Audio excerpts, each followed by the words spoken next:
Graça e paz, amada igreja. Amém. Glória a Deus pelas nossas vidas. Glória a Deus por estarmos aqui na casa do Senhor. É daqui, irmão, que nós recebemos o alimento para a nossa vida espiritual.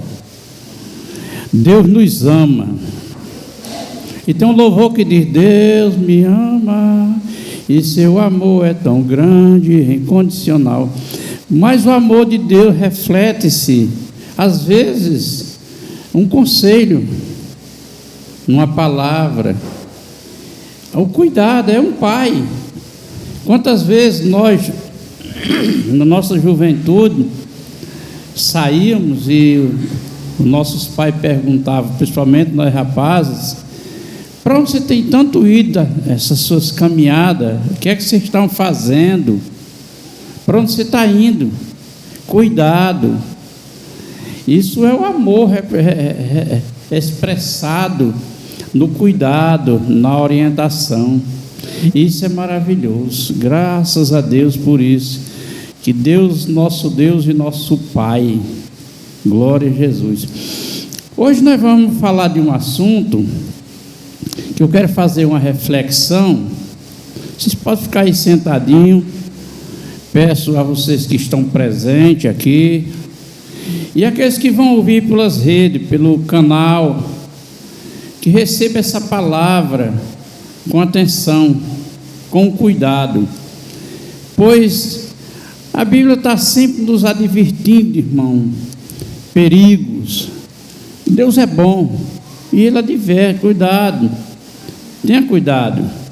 Não se deixe ser enganado. Essa frase é muito dita. Não se deixe ser enganado.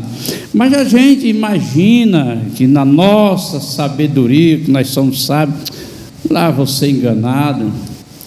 E nós somos enganados às vezes, irmão, até dentro da igreja. Nós somos enganados, infelizmente. E essa reflexão que nós faremos hoje vai ser maravilhosa no sentido de termos a certeza que Deus é a nossa fonte para todas as coisas da nossa vida. Aqui está a Bíblia, de onde nós extraímos os conteúdos acerca da nossa vida com Deus. A Bíblia significa uma biblioteca, os acervos estão guardados aqui. Assim como nas bibliotecas os alunos vão lá procurar para estudar aquilo que interessa, aqui está. E o cristão tem que se interessar por aquilo que está escrito aqui, em nome de Jesus. Amém?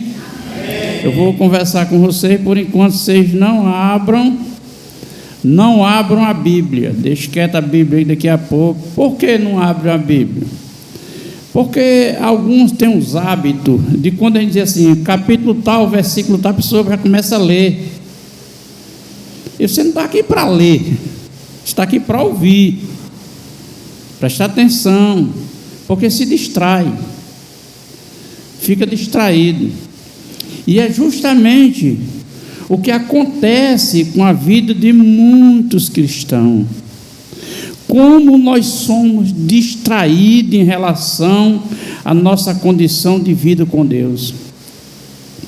Nós somos entretidos na nossa relação com Deus, entretidos com as coisas. Veja bem que Jesus anunciou, o Evangelho marcou, que muitos vivem de comida, de bebida, casa, se dá em casamento. Realmente não tem nada de errado. O que está errado é a falta de atenção para aqueles momentos. E é justamente nesse momento que a Bíblia diz que Jesus virá. É no momento da distração. Jesus conta uma parábola e diz que é como um ladrão que vem. Um ladrão que vem, não sabe quando. Ele vem. E isso a gente, como cristão, que está afim de ser bem sucedido na nossa caminhada, a gente está esperto para isso, atento para isso. Louvado seja Deus. Portanto, nós vamos fazer essa reflexão que se encontra em Hebreus, capítulo 11. Pode abrir a vossa Bíblia. Hebreus, capítulo 11. 2 versículos apenas. Glória a Deus. Hebreus, capítulo 11.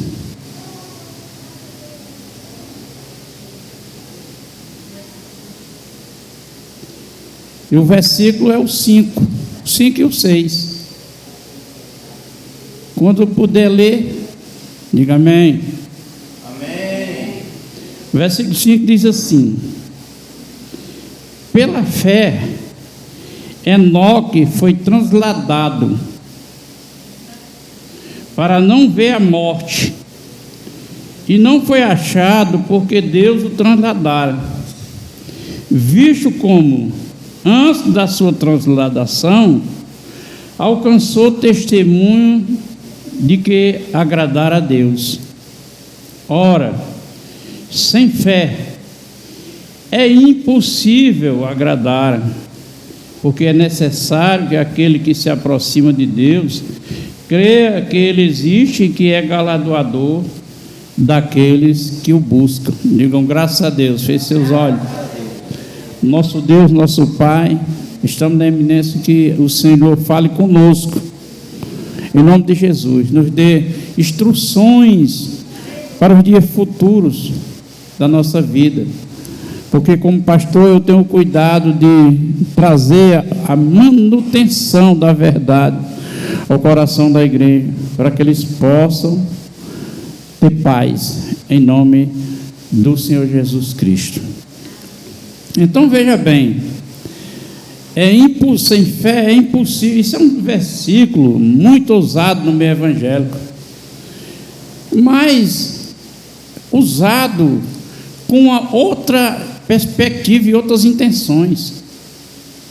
A intenção é porque a fé é um dom que Deus nos deu para a nossa salvação, ainda que ela nos assista em outras áreas.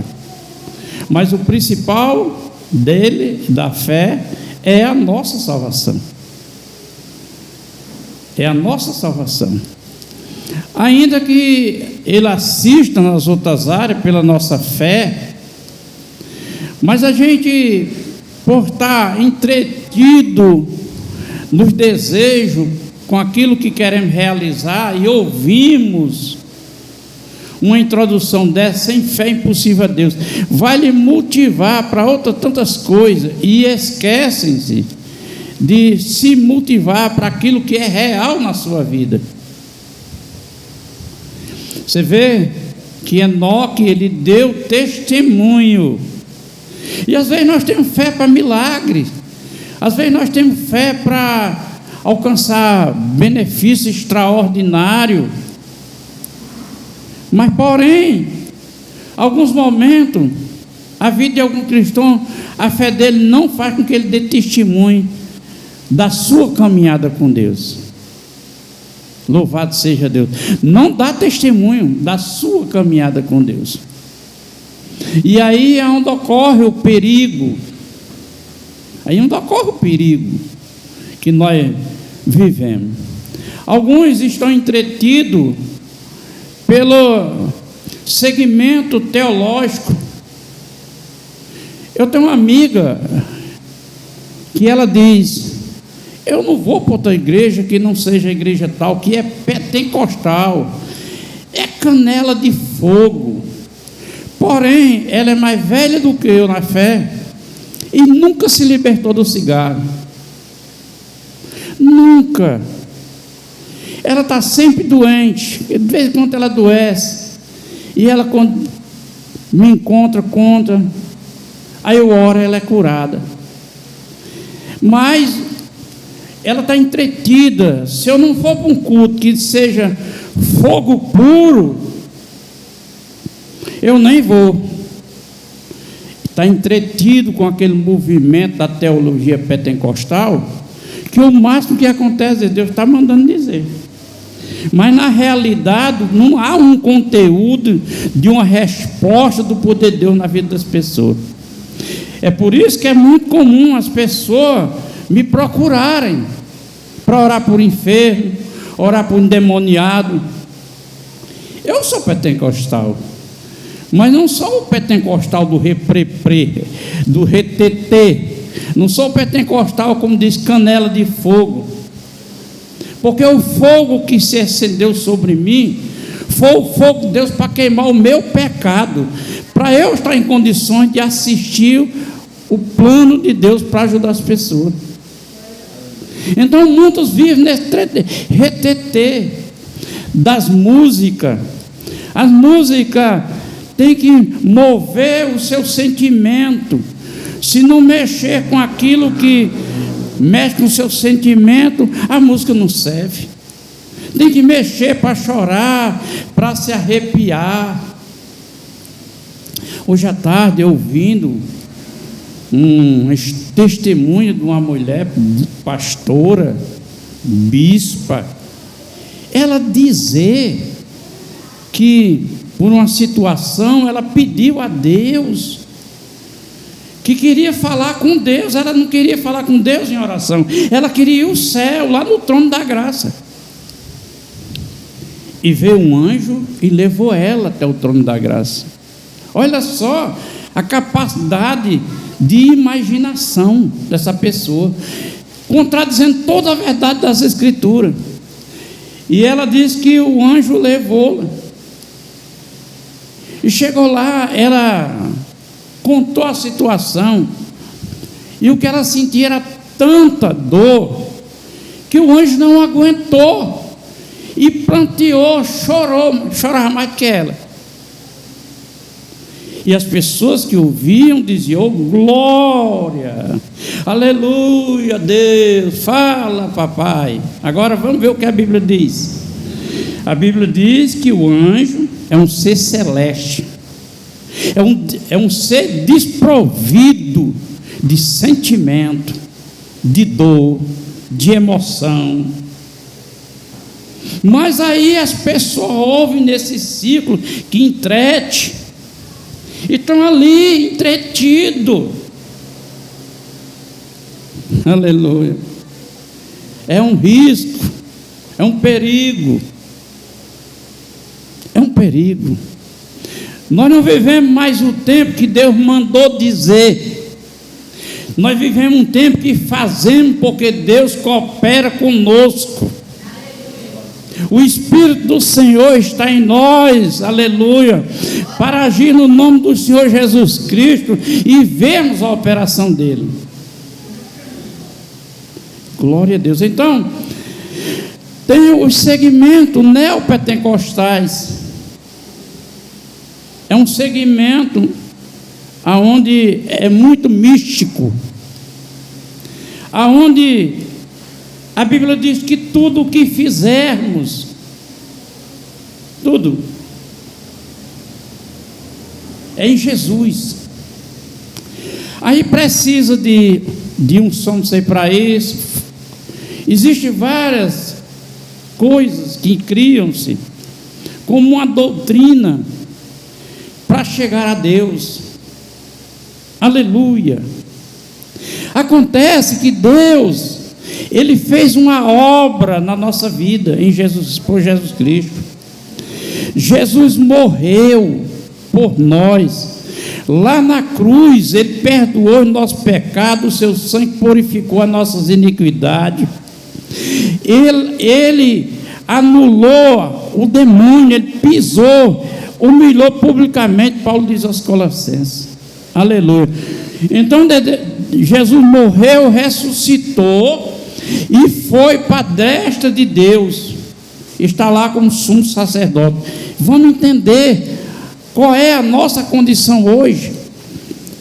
Hoje nós estamos conectados com Deus por Jesus. Jesus está lá, mas a mão dele está aqui em nós, segurando a nós. Ele segura em nossa mão e Deus segura lá. Aleluia. Então não precisamos nos amedrontar, nem fingir, nem procurar meios é buscar Jesus. Aleluia.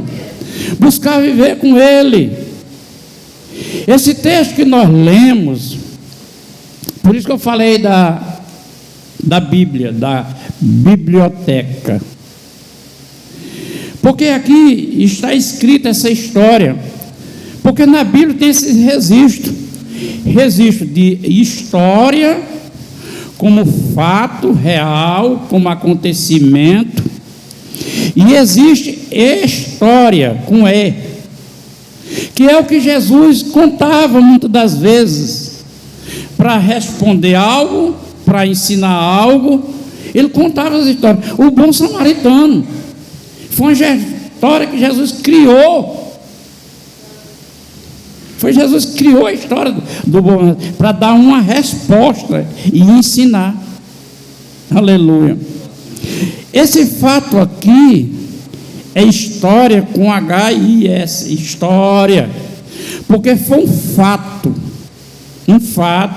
que está registrado na graça, nesse tempo gracial, para a gente fazer uma reflexão, como é que é a nossa vida, porque a Bíblia diz que nós somos testemunha de Jesus. Mas será que a nossa vida testemunha Jesus?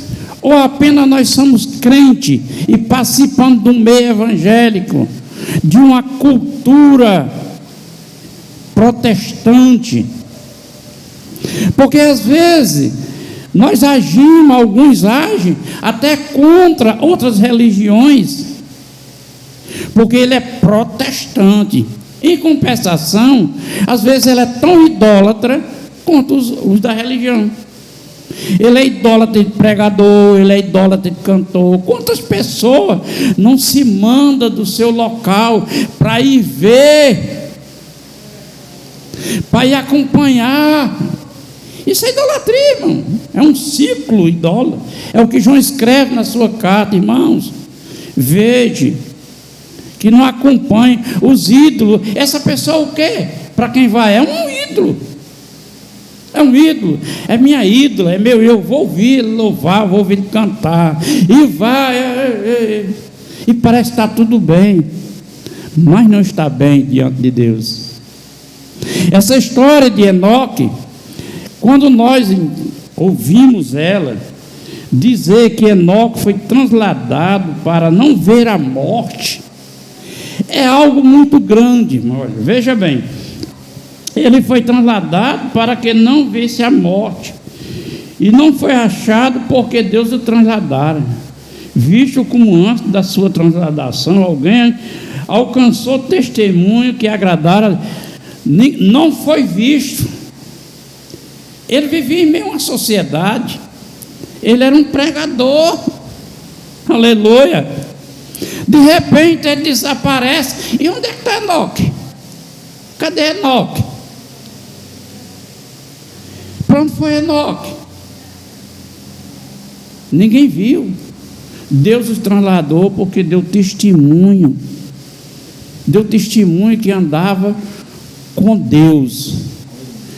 E andar com Deus, irmão, é uma caminhada que nós devemos fazer como cristão. Agora veja bem o interessante dessa história que se encontra no capítulo 5 do Êxodo, ou do Gênesis. Essa história é uma história que tem a genealogia de muitos homens que viveram muitos anos, 365 anos, 800 anos, 900 anos, é ano demais. Tem a genealogia. E meio à genealogia, meio a tudo que era para ser um destaque, nossa, como esse sujeito viveu. Deus quebra o apontamento dos anos para revelar Enoque, não pela idade de 365 anos, mas porque ele andava com Deus. E você imagina que no tempo que Enoque andava com Deus era mais favorável que agora? Não, irmão, não é mais favorável. Era um tempo de impiedade. Era um tempo difícil. Era um tempo difícil.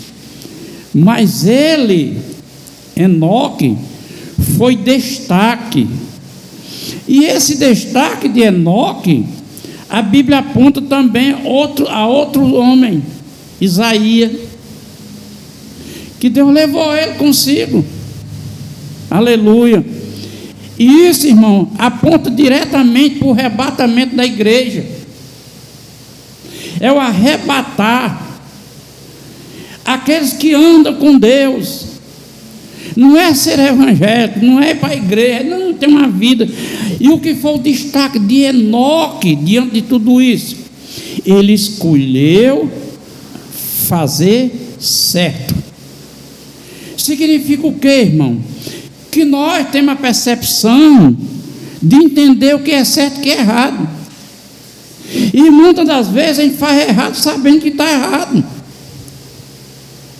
Mas dificilmente, glória a Deus, é a pessoa se assumir que está fazendo errado, que está dando lugar às suas vontades, que está cedendo para o seu orgulho, o seu ímpeto de pessoa. Não, eu sou assim, eu ajo assim, mesmo sabendo que está errado. Aleluia. Então essa nossa caminhada, Enoque, houve um destaque nele.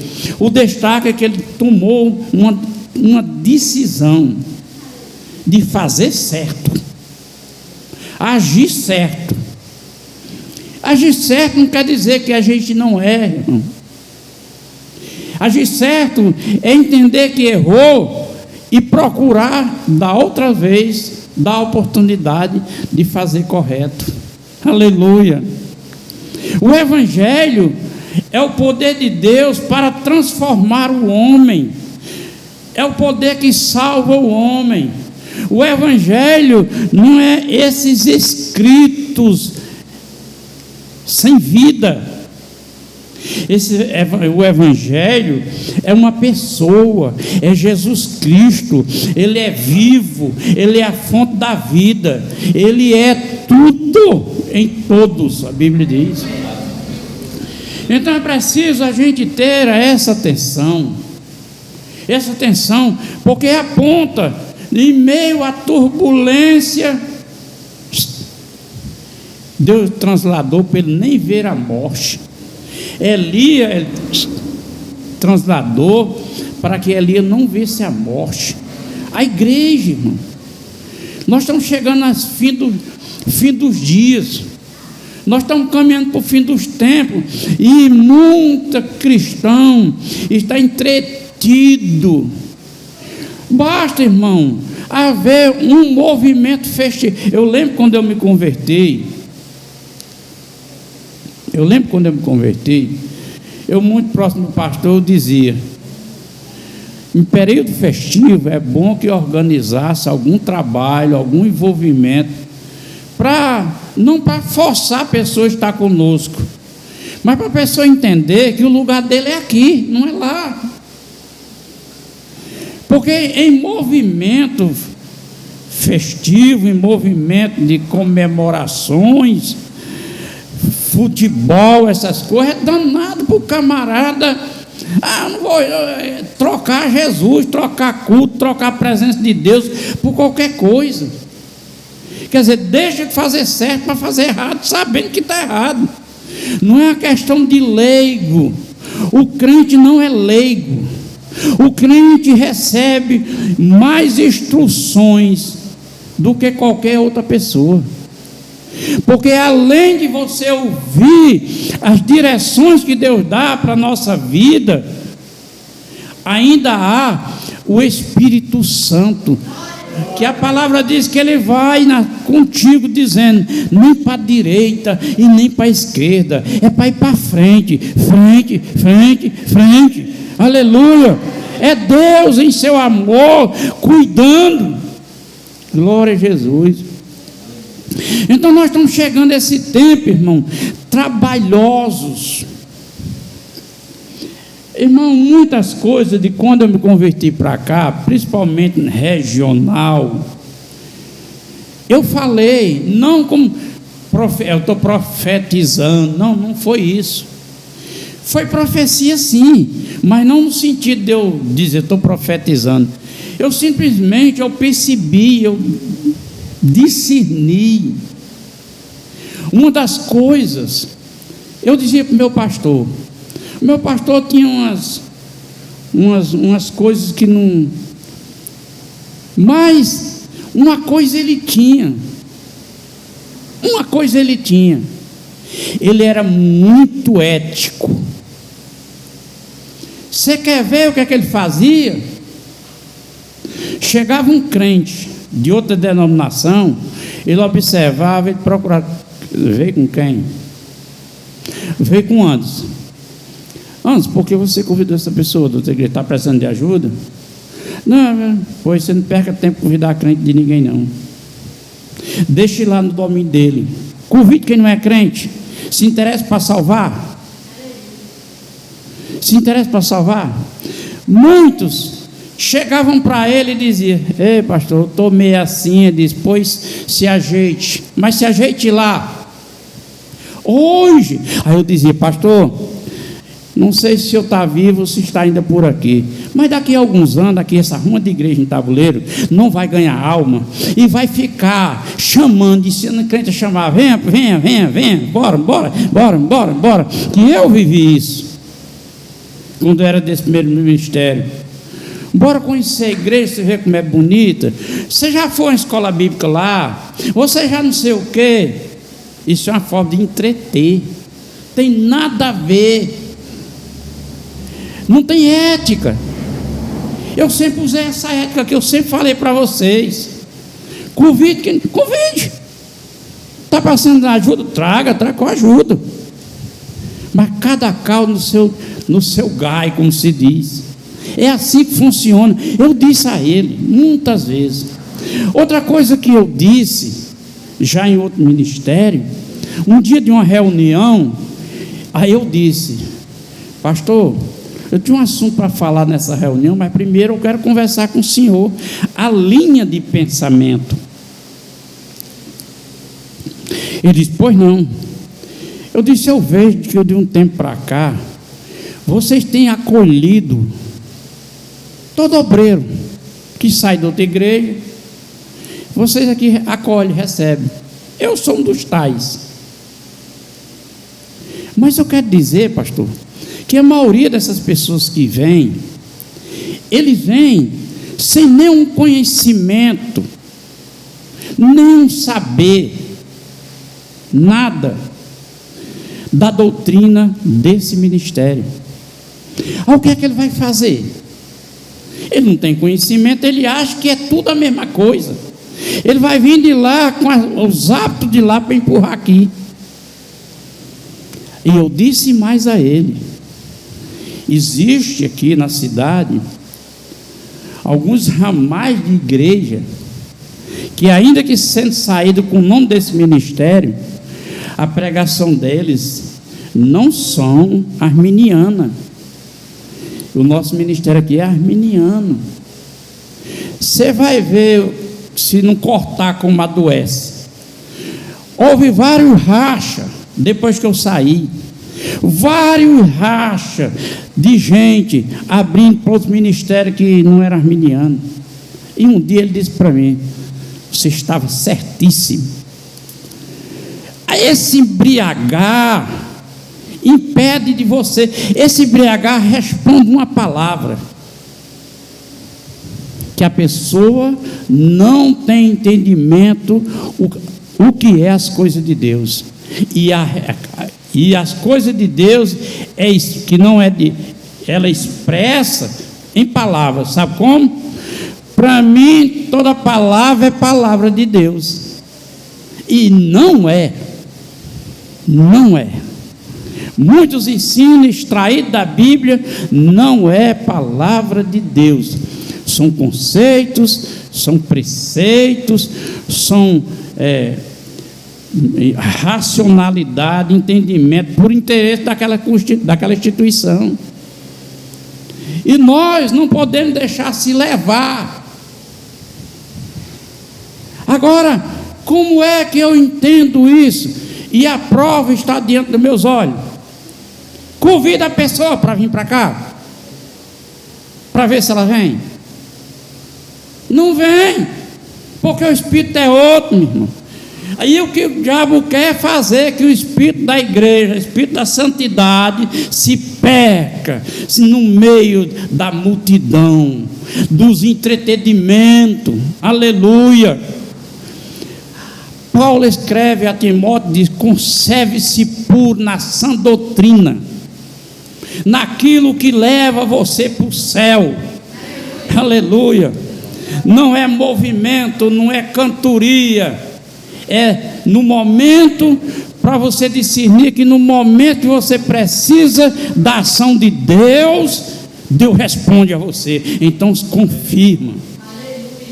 A minha vida é ser chamado para atender gente de outras igrejas aqui, que é cheio de unção, é cheio de coisa, mas não tem conhecimento, não tem autoridade, não tem unção para expulsar um pinto do terreiro, um frango do terreiro.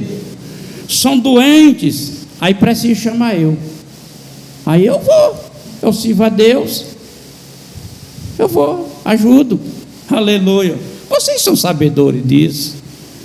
Portanto, igreja do Senhor, aqui está Enoque, que Deus, que o Espírito Santo inspirou, escritor da graça, para esse tempo, para dizer que o destaque dele não foi os anos, foi a sua decisão de querer caminhar com Deus, de querer as coisas certas, de fazer o que é correto, para quando errar, dizer: meu Deus, tenha misericórdia.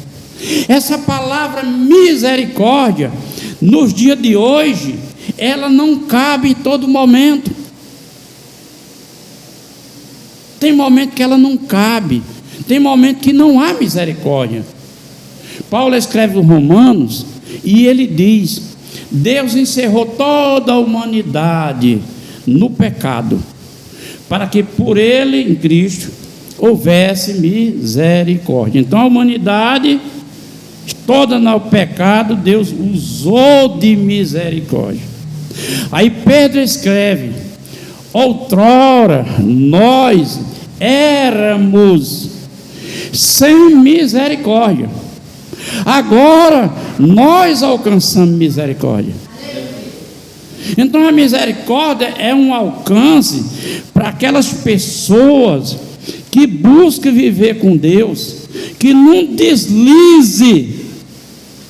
Aí misericórdia, aí Deus tem misericórdia.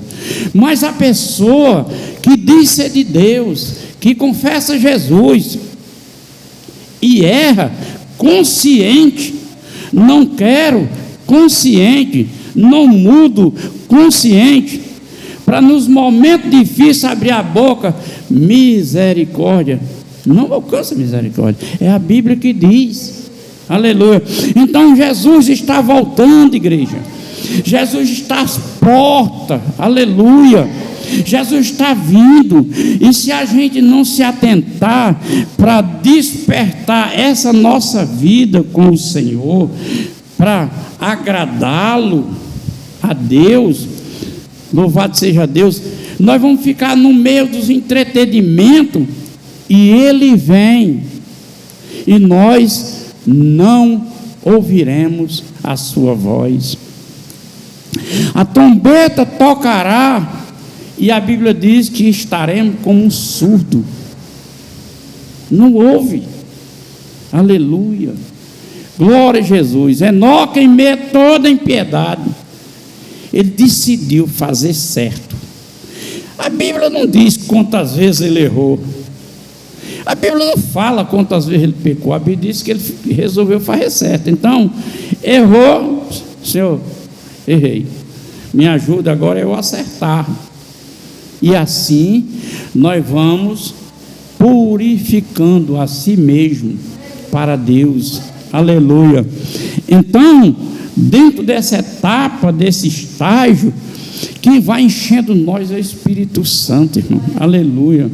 O Espírito Santo que vai fazer você lembrar, que vai ensinar e que vai fazer você lembrar. Glória a Deus. Aleluia. Aí o escritor diz: sem fé é impossível agradar-lhe a Deus. É impossível agradar-lhe, porque é necessário que aquele que se aproxima de Deus creia que Ele existe e que é galardoador dos que os buscam. É necessário que você creia. A existência de Deus, no caso do contexto aqui, que Ele existe, é porque Ele é presente, Ele vê, Ele sabe. Ele sabe para onde você está destinando a sua fé. É isso que o texto está dizendo. Mas por interesse, por ganância, por malícia, aí quer distorcer o texto por uma coisa.